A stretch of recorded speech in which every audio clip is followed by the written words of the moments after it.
पूरे देश की निगाह बिहार के चुनाव पर टिकी हुई है। समीकरण किस तरह के रहेंगे ये तो आने वाला वक्त तय करेगा, लेकिन वोटर्स जो हैं अलग अलग किस जमीन पर खड़े हैं, सबसे बड़ा ये सवाल है।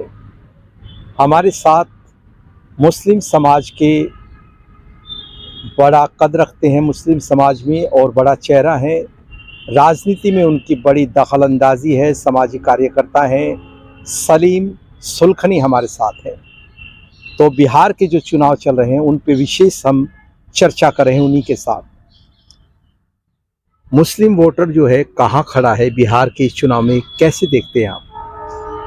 सबसे पहले तो सर आपका बहुत बहुत शुक्रिया जो आप इतनी दूर से आए और हमारे को इस काबिल समझा कि हम अपने देश की जो है मुस्लिम जो आबादी के साथ आज हो रहा है उसकी आवाज़ उठा सके। मुस्लिम समाज के बारे में आपने पूछा कि मुस्लिम समाज कहाँ खड़ा है। बात जब हम काफ़ी बार सोचते हैं तो ये सोचते हैं कि ओवैसी साहब जो कह रहे हैं वो कहीं ना कहीं बहुत सच्चाई है। हमारे को सिर्फ ये यूज़ करने के लिए ही खड़ा करते हैं, बाकी कुछ नहीं। चाहे वो राजनीतिक का किसी भी प्रदेश के अंदर चुनाव हो, वो लोग अपने हिसाब से ही एक मुस्लिमों को एक लॉलीपॉप की तरह कह सकते हैं हम, वो दे के उनको चुप करा देते हैं और झंडे उठाने के लिए, दरी बिछाने के लिए और हा हुल्ला करने के लिए, नारे लगवाने के लिए ही वो यूज़ कर रहे हैं। जब किसी पद की बात आती है तो उनको जैसे सांप सा सूंघ गया हो, ऐसा कुछ नज़र आता है।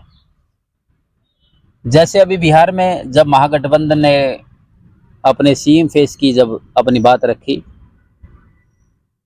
तो उन्होंने 2% का जो मल्ला समाज से आते हैं मुकेश सहनी जी, उनको डिप्टी सीएम का ऑफर दिया गया।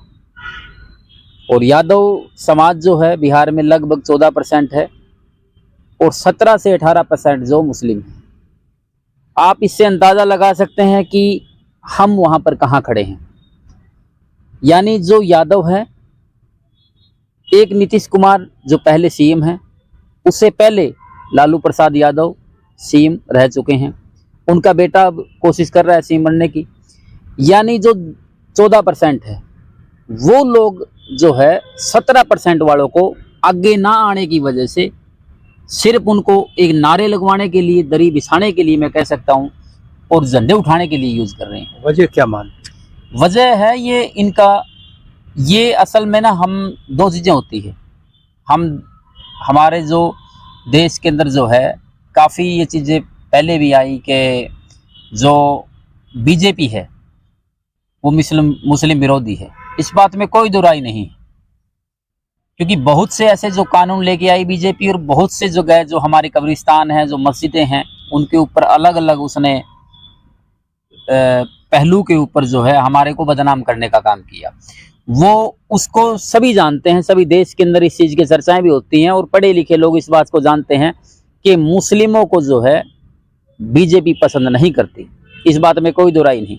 लेकिन बाकी जो पार्टियां हैं, चाहे वो आपकी कांग्रेस हो, चाहे वो अखिलेश यादव की पार्टी हो, चाहे लालू प्रसाद की पार्टी हो, चाहे आरजेडी हो, जो भी पार्टियां हैं, वो सभी पार्टियां सिर्फ ये चाहती है कि ये लोग अगर आगे आ गए, ये लोग अगर आगे आ गए तो हमारा क्या होगा? रास्ता क्या बचता है? रास्ता बचता है, इन लोगों ने अपने पांव जो है मजबूत करने पड़ेंगे। और जब तक पांव मजबूत नहीं करेंगे, जब तक ये उन पार्टियों से सवाल नहीं करेंगे, जब तक ये आंख में आंख डालकर ये नहीं कहेंगे कि हमें हमारा हक दो, जितनी संख्या भारी उतनी हिस्सेदारी हमारी, जब तक इस चीज के ऊपर काम नहीं होगा, ये लोग तब तक हमारे को ऐसे यूज करते रहेंगे। हरियाणा में जो है अलग अलग इलाकों में आप जा रहे हैं, लोगों से मिल रहे हैं, बातचीत कर रहे हैं, किस तरह की आवाज़ जो है उठने लगी है हरियाणा से खासकर?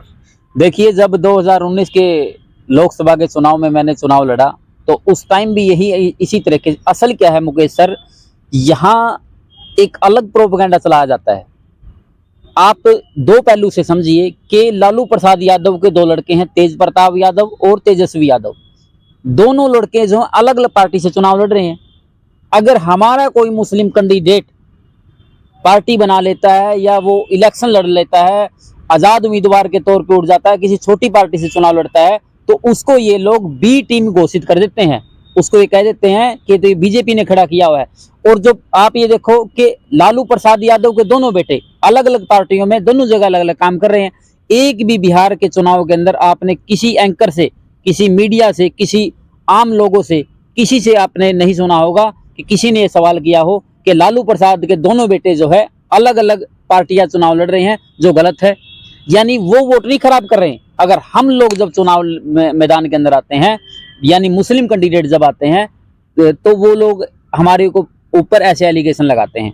हमें जब अब पीछे मैंने एक पार्टी का रजिस्ट्रेशन जो किया, हरियाणा कांग्रेस पार्टी, जो चुनाव के अंदर प्रक्रिया के अंदर तहत है, तो जब उसके अंदर भी ऐसे एलिगेशन लगे कि लोगों ने हमारे ऊपर आरोप लगा देते हैं कि ये तो बिके हुए हैं, ये तो बी टीम है, ये तो ये है।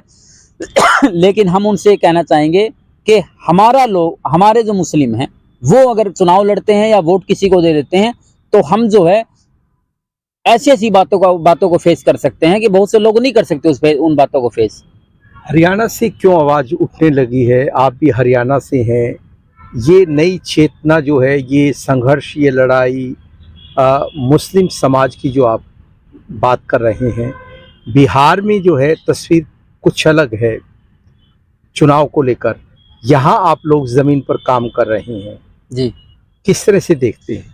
देखिए, अगर एक तरह से जैसे आपने अच्छा सवाल किया, हमारे खुद सीएम साहब कहते हैं कि मैं तो खुद बिहारी हूँ, मैं तो खुद बिहार का हूँ। तो इसमें कोई दो राय नहीं है।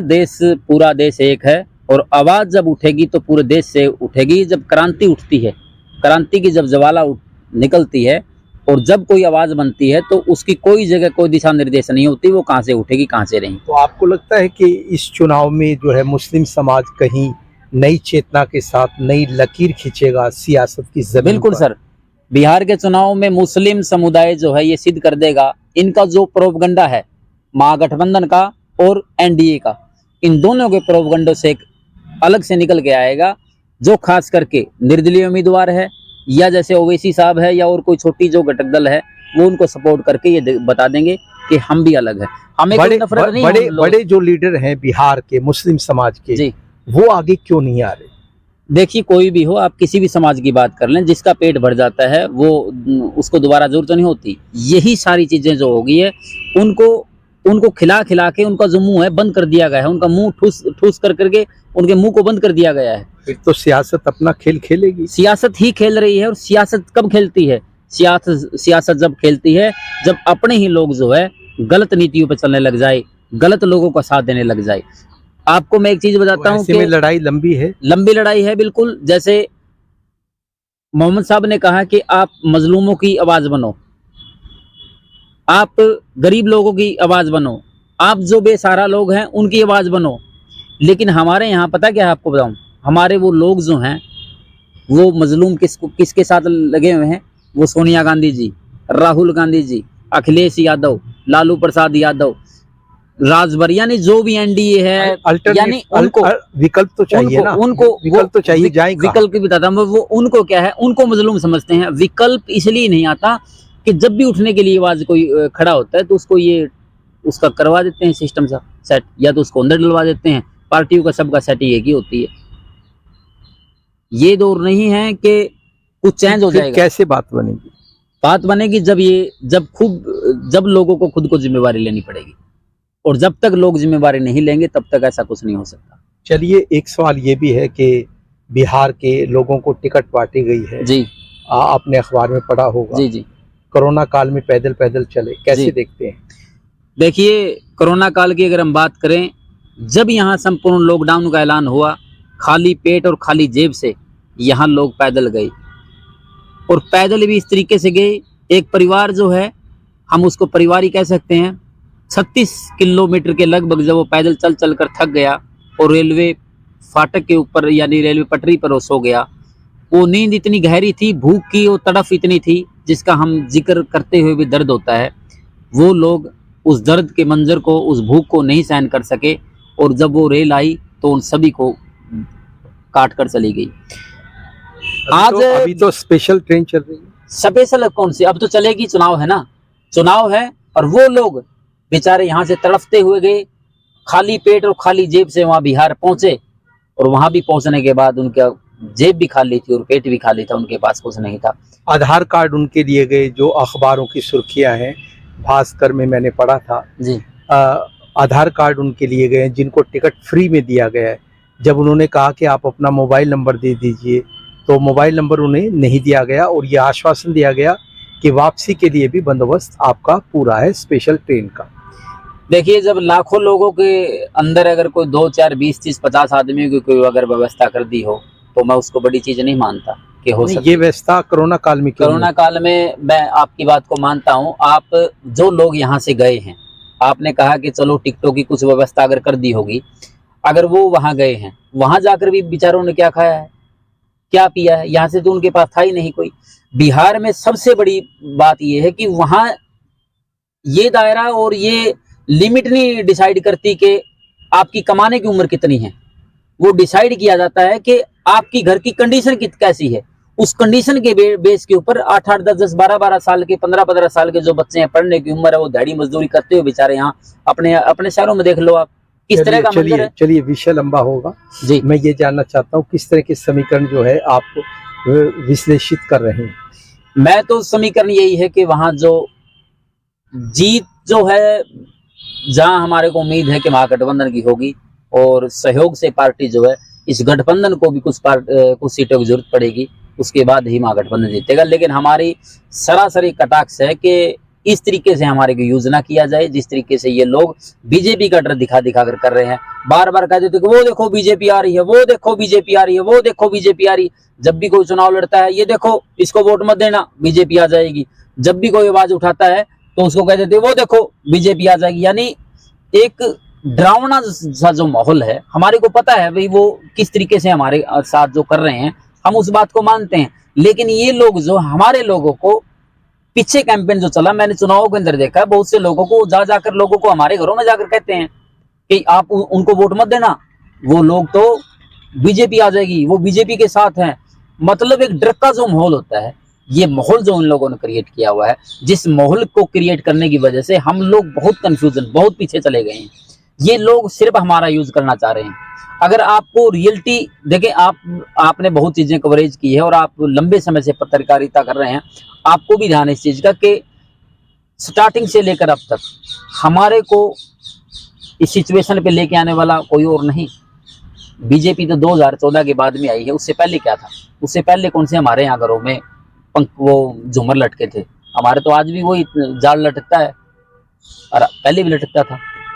सिचुएशन क्या है? सिचुएशन खराब कर दी इन लोगों ने। कुल मिलाकर सपने हैं, रास्तों की तलाश है। बिल्कुल बिल्कुल, ये ठीक कहा आपने। सपने हैं और रास्तों की तलाश है, और ये रास्ते जब ही खुलेंगे जब सभी लोग जो इकट्ठा होकर काम करेंगे, जब दिमाग खुलेगा। बिल्कुल दिमाग खुलेगा, जब लोग जागेंगे, जब लोग बिल्कुल बिल्कुल जब लोगों को पता लगेगा कि ये सही क्या है और गलत क्या है। क्योंकि गलत और सही का डिसीजन जो है वो वक्त के अनुसार उनको करना पड़ेगा। तो ये सलीम सुलखनी को आप सुन रहे थे, और इनकी बातों का जो निचोड़ है वो यही है कि ये लकीर खींचना चाहते हैं उस ज़मीन पर जो पत्थर हो गई है, और ये लकीर खींचना बड़ा मुश्किल है, लेकिन जब खींचेगी तो मिटेगी नहीं, इसमें भी दो राय नहीं है। Mukesh Sodhi, news line Hindi.